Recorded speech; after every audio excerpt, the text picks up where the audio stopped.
Parmi les dons de Dieu, vous cherchez à obtenir ce qu'il y a de meilleur. Eh bien, je vais vous indiquer une voie supérieure à toutes les autres. J'aurais beau parler toutes les langues de la terre et du ciel. Si je n'ai pas la charité, s'il me manque l'amour, je ne suis qu'un cuivre qui résonne une cymbale retentissante.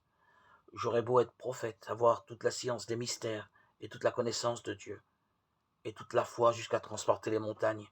S'il me manque l'amour, je ne suis rien.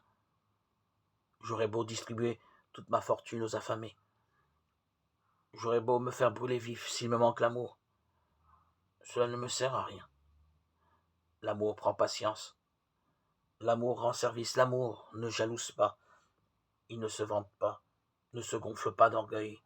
Il ne fait rien de malhonnête. Il ne cherche pas son intérêt.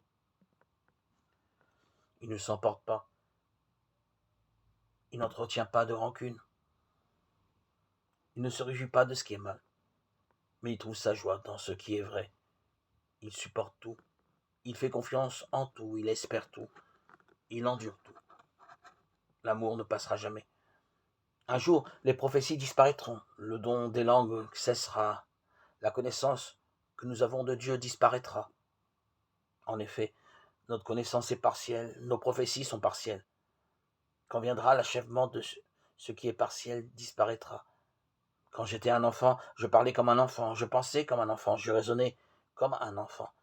Maintenant que je suis un homme, je fais disparaître ce qui faisait de moi un enfant. Nous voyons actuellement une image obscure dans un miroir. Ce jour-là, nous verrons face à face. Actuellement, ma connaissance est partielle. Ce jour-là, je connaîtrai vraiment comme Dieu m'a connu. Ce qui demeure aujourd'hui, c'est la foi, l'espérance et la charité. Mais la plus grande des trois, c'est la charité. Faites tout pour avoir la charité. Première épître aux Corinthiens, chapitre 12, verset 31 au chapitre 14, verset 1.